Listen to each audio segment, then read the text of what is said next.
Hi, goes a family. Welcome back to Patterson Properties. Hopefully, you guys are having a great and exceptional day. Don't forget Patterson Properties. We wholesale properties via tax sales, tax liens in the Pennsylvania, Maryland, and Washington, D.C., and Virginia area. And we wholesale the old-fashioned way in regards to just doing the marketing. So if you're a person that is in a distressed property in that specific market, don't forget to check us out. Our website's in the description, and we'll go from there. All right. So, and always do the great three things like share and subscribe. Merry Christmas, because this video is being recorded and posted on December 25th, 2022. So excuse my voice. I'm still getting over a cold or allergies or a combination of both. Who knows? But thank God it's not COVID or any sort of other flu. So I'll say that much. I was only really physically down for like one day. So knock on wood, I've not caught COVID, and we're going into 2023. So I'm a happy man on that one. So I haven't caught darn near anything. And even having this quote unquote minor cold was very, or a combination of a cold and allergies, it's very minor compared to when I used to get sick. But that's what happens when you just try your best to be as healthy as possible. But anyways, let's get to the subject matter today. It's 2022 is over. It is over. We only got 6 days left. All right. Because it's December 25th. And family, just like any other new year, there are going to be first-time home buyers looking to purchase their first homes.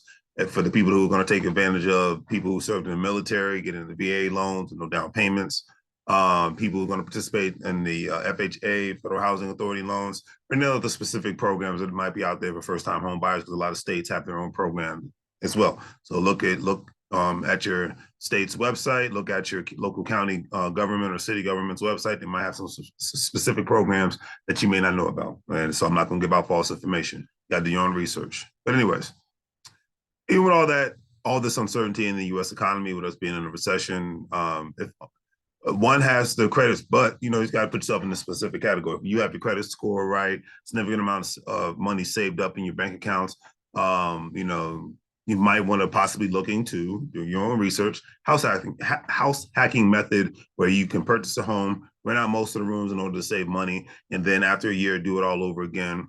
You do it all over again, and you're able to. A lot of people have been able to build wealth and increase their income by doing that. I always tell the story of the one gentleman, I always forget his name, who did this in Wilmington, Delaware. Continuously bought homes and even lived in his garage for a year in order for him to save money. So he didn't have to worry about paying his own mortgage. So, it's all about sacrifices if you want to build wealth in any situation. You have to make sacrifices to get an education. You got to make sacrifices to build a family. To maintain a family, you got to make sacrifices to build wealth. That's just the way the game goes in life. All right. But anyways, listen to these things that might help you out in the long run. Because I was actually this morning, I was reading, I know Christmas morning, I don't have children. So, and, it's been somewhat of a hectic Christmas weekend for me. So I just wanted to do something to get my mind off of things.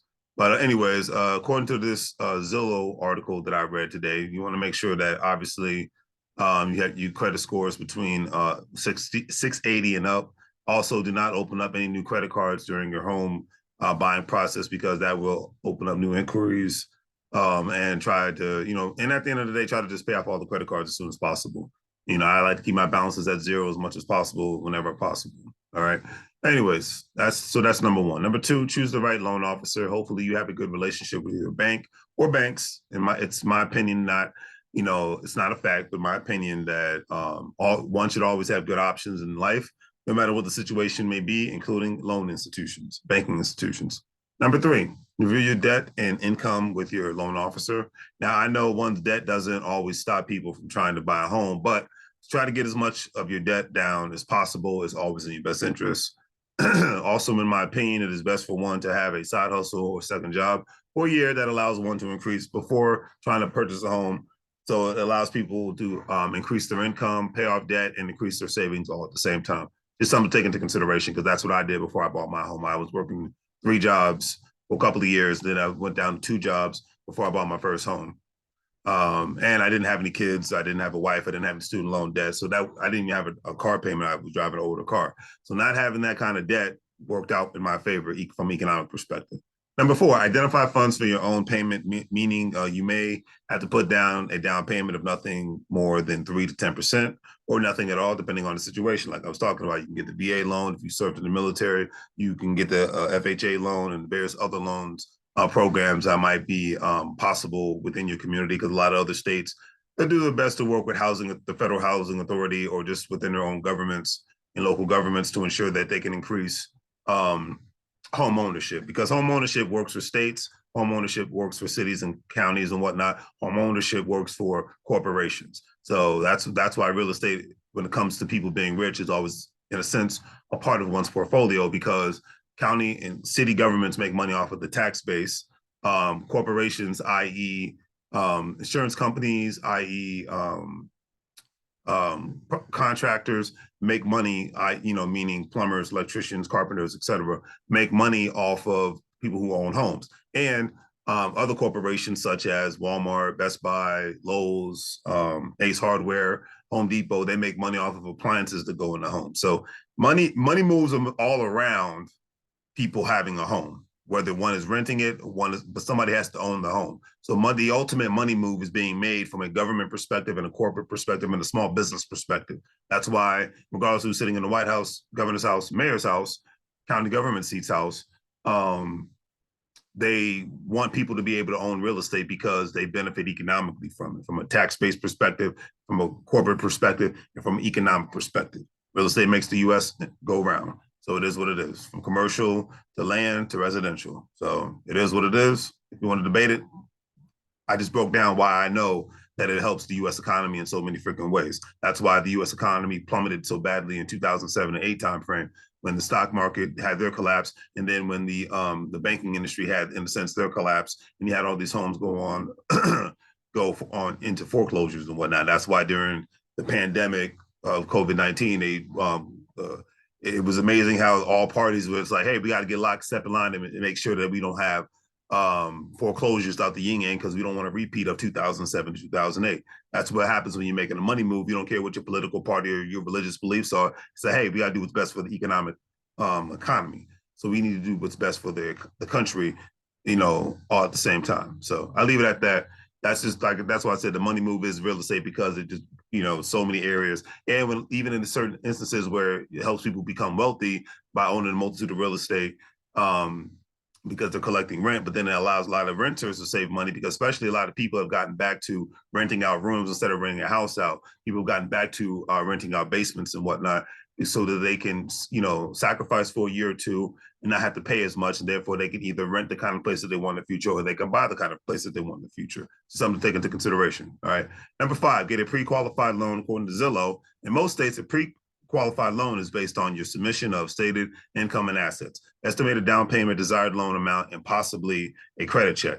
A pre-qualified isn't a promise, like nothing is really promised, right? Even tomorrow's not promised, but a pre-qualified loan isn't promised from the lender to give you a loan for a specific amount at a specific rate. Rather, it's a first look or rough estimate of the loan amount and rate you may qualify for based on your stated financial information. Number 6, set your price range. Please do not try to get over price home out of your price range, because just because you qualify for it, there are so many home poor people out here, and eventually the chickens come home to roost on you from a financial standpoint, meaning on paper you can afford $2,500 to $3,000 a month as far as your monthly mortgage. But if you lose your job, have a unfortunately medical issue, family issue, and so forth, you may be out of luck. That's all I can say. And you might have to be in a position where you have to sell your house, or maybe you have to rent out all the rooms in your house and whatnot, because you can't afford to live there, because you don't have a job anymore. So these things happen. These things happen during the great times in the economy. These things happen in a downturn in the economy. And right now we are in the downturn, in a sense. So that's just how I look at it. You always have to have backup plans. That's why it's having a side hustle, regardless of what your situation is, because anything can be taken away from you just like that. All right. Number 8, choose the right real estate agent. For my first property, I used a friend from high school, and the situation worked itself out in a beautiful way. Definitely read the online reviews of the agents, ask around, and go from there, family. Number 9, set aside savings for closing costs and moving expenses. In my opinion, no matter what the situation is, one should always, and I mean always, put aside savings in life, no matter what the situation is, because emergencies will always come up. Having access to capital and having access to emergency savings is basically the norm, should be the norm for working people in today's world. All right. And that should look better than your car, your clothes, and your house all day, every day. And I'm going to say it like that. And it is what it is. I rather look poor in person and look good with a bank account and good with a credit score and good access to capital than I would ever want to look good with clothes, cars, and a house, but look poor when it comes to credit and what's in my savings account. That's just my personal opinion. I'll leave it at that. Especially when one has to purchase a home and maintain a home. Because things always happen, emergencies always take place in a home. Something's going to break down eventually, just like a car. Something's going to break down eventually.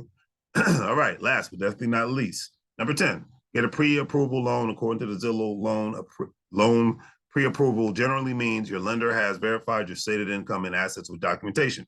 Typical task is 2 recent W-2s, 2 recent pay stubs, and 2 months recent bank statements. The loan officer may ask self-employed borrowers to release their income tax returns with pre-approval. Your lender should give you a letter that states how much you are covered to borrow.